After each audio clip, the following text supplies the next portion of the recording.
A lot of webinars are so frustrating that after watching them for a while, you just want to bang your head to a wall.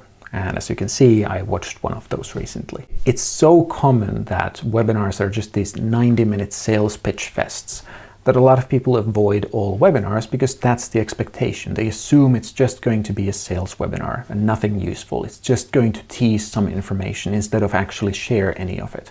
Basically just tell you that, well, hey, you should know how to do this, but nothing about how to do it.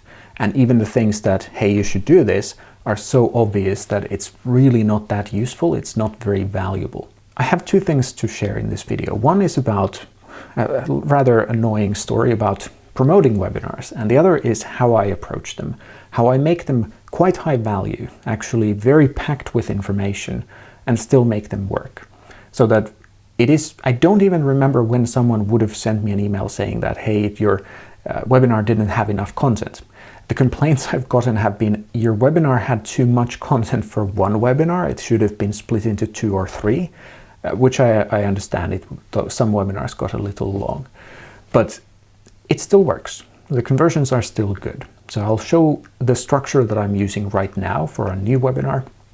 There's also a link to that if you're interested in seeing the whole thing. It goes through my entire marketing process. The link is in the description. But first, the frustrating story about sharing webinars or promoting webinars. So some years ago, I still somewhat often promoted webinars for people I knew, even if I hadn't seen that specific webinar. If I knew that they are really good at what they do, and I knew that they can help people on my email list, then I would often promote their webinar as like, hey, there's this guy who's really good at doing X. If you happen to need X, then go watch his webinar. It might be really useful for you. And most of the time it worked really well, but there were the occasional times when people who are good at marketing, nice people, usually share useful things, made webinars that are just the usual pitch fests. So I created a new rule. I won't share webinars that I haven't seen before. I've since made 2 exceptions to that. Both times with some nasty repercussions. The first time was a couple of people, or 3 people, whom I all think are brilliant at what they do. I mean, really at the top of the field. Tony Robbins, Dean Graziosi, I suddenly blanked out on the name, and Russell Brunson. All really good at what they do, and they made a brilliant effort at promoting the webinar. And I assume that, of course, they're going to go through all the things that they promised they would go through. And the webinar, as a lot of people told me they agreed with, ended up being the most light on actual practical content of any webinar I've ever seen. Now, to be fair, it was very good at helping someone who doesn't believe that they can set up the type of business they were talking about actually do it. So if you went there with the hope that you might get inspiration or you might feel that you're capable of this, then brilliant. It was really good at that. But it didn't go through the things that they had promised it would go through. Or at least they went through them so lightly that I genuinely didn't notice. And a lot of people agreed with me. I got plenty of emails from people immediately after it and even during it saying that, like, why did you promote this? Like, did you know this is not what they are going to do? And I didn't. I mean, I was really annoyed as well. How I reacted that time was that I shot, I think like a half an hour or 40-minute video where I went through the things that I thought they would go through during the webinar. So I could say that, like, hey, sorry, I really thought they would share all this. Since they didn't, I shot a video for you. It's not the same thing, but like, I know these things pretty well. So here's the answers to the things you assumed you would get answers to. But after that, I've only ever made one exception to the rule. It was fairly recently. There's one guy really, really good at what he does. I've seen many of his webinars before, and they've always been, every single one has been some of the most valuable content I've ever seen in a webinar. Now, this time I couldn't see the webinar before because they were only going to do it once and it was going to be live.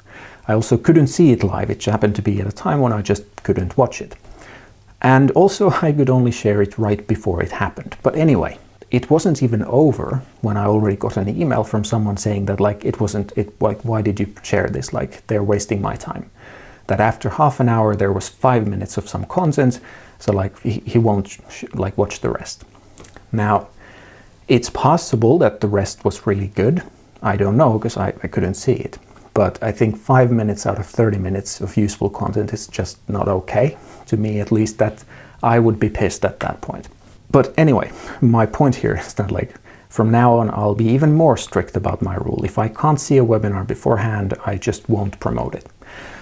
But let's get to how I approach webinars and how I've approached webinars for quite a while and how I've helped clients make webinars that they can feel really good about. I occasionally get a client who says that I have a webinar that converts fairly well, or I had a webinar that converted, but I don't want to do it anymore because it just feels bad. I don't like the content. It doesn't, like, it sells, yes, but it's too aggressive. It's too salesy. And I get it. I mean, usual instructions on how to make webinars lead to that sort of a webinar, unless you're really mindful of how to sort of translate the ideas into something that's also useful, not just selling. So how I approach it now, there's an example of this that I just released. It's a webinar, or a masterclass I call it, where I go through my entire process for marketing, how I help clients, and the typical result they get is about doubling their profit in the first year if they started off with 6 or 7 figure revenue. So it works. And I go through the whole process. And it's about 1 hour of the content, and then there's, I think, 10-ish minutes where I tell how you can apply for coaching. So there's nothing even you can buy directly. But anyway, the same structure has worked for other things as well, and it works, has worked for clients and works for clients right now. I think the structure that I'm using makes it easy to create content that's useful without making it one that cannot create sales, that simply drives people away. The structure might seem very similar to the usual webinar structure, but there's a couple of things that I think make it very easy to share useful content, make it one where people genuinely learn things. They get answers to common questions and they can avoid issues and so on. So it is useful content without becoming the type of content that really doesn't generate any sales. The way I approach it is that the general structure is the same. There's still an introduction, then 3 main content points. So it can be 3, 4, 5, I don't care, but usually 3, and then the pitch at the end. However, what you put into the main topics, or what you put into the introduction, and how you construct the pitch is quite different. So how I look at it is that the introduction, in the introduction, what would I want to know about the person who's doing the webinar?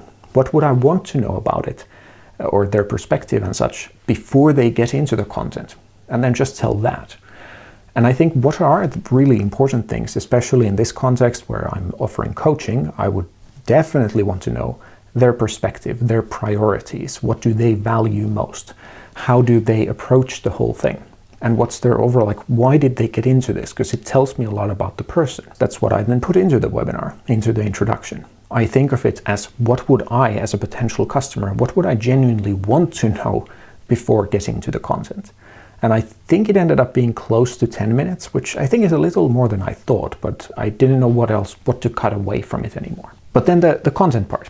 How I look at it is that instead of trying to make it into a teaching workshop, which can also work, and I'll actually make another video about that probably at some point. It's a different sort of webinar where you actually tell people, like, okay, now pick up a pencil and do this thing and then this thing. And it can work really well. And if you really want to teach instead of sell, then that can be great. If you want to see that, remember to subscribe.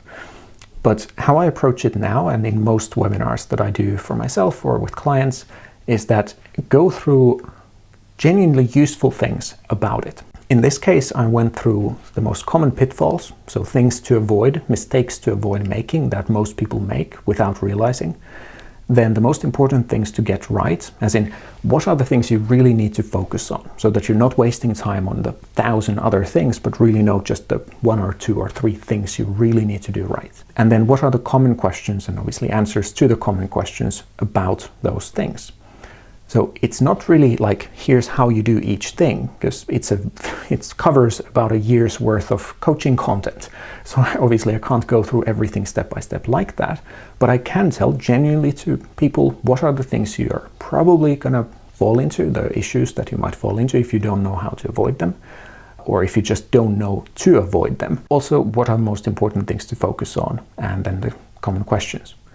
And those common questions are either ones that coaching clients ask or other people have asked in similar presentations. And then the pitch. And I think this is the part where people usually really go into either ineffective or salesy, nothing in between.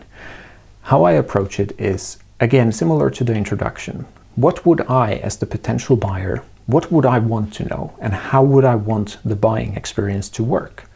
So in this case, since it's coaching, I imagined if I would be buying coaching from someone, what would I want to know about it in the webinar, and what would I want the next steps to be?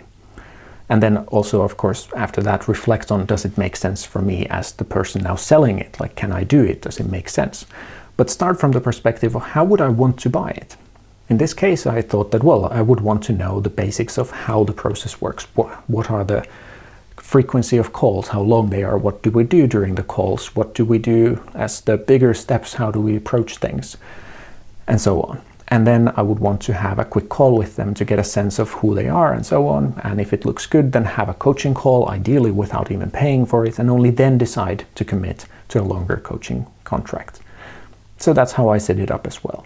And you can do that with almost anything. If it was an online course, it would look a little different. There probably wouldn't be a application call and such things, but I would still approach it the same way. What would I, as a potential buyer, what would I want to know about it? And that's the structure. And then just avoid all the usual salesy things like the coming up with imaginary values for some bonuses. I mean, some of the most ridiculous things I've ever seen in marketing are people claiming that this random thing, like I think the best is like access to a Facebook group, and they've claimed that the value is $5,997. And I'm pretty sure that they would be happy if someone actually paid $50 for that access. Like, they don't sell it ever anywhere separately, they just claim it has this high value. You can argue it does actually have that value, but it very easily goes into, or at least most people think that it's rather salesy to claim that something has value that you don't actually normally sell for that price. But yeah, if you just start from the perspective of how would I approach it if I was the customer, what would I want to know and how would I want to go about it, and then just build around that. If you know how to use the usual sales tactics without becoming sleazy and aggressive, then great, you can probably do that. There's a lot of them that work just fine in a friendly way. There are friendly ways to use them, but that's it. Like, you don't have to make it more complex. If you have a good offer, you're talking to the right people, you have the good marketing message and all that, then you don't have to rely on aggressive sales tactics in the webinars. But yeah, as I said, if you want to see an example, check the link in the description. It's my entire marketing process. And in the next video, I'm not sure yet what I'll cover. I probably go through the changes I'm making into one marketing campaign that so far have increased the conversion rate by approximately 300%. But yeah, that's probably the next video, I'm not sure yet. If you like this video, please click the like button. You can think of it as a small thank you. It really helps me out, so I appreciate it. And if you have any questions or comments, leave them in the comments. I'll either answer there or I'll try to create more content where I answer it. And yeah, if you are not already subscribed, then subscribe. So I'll see you in the next video.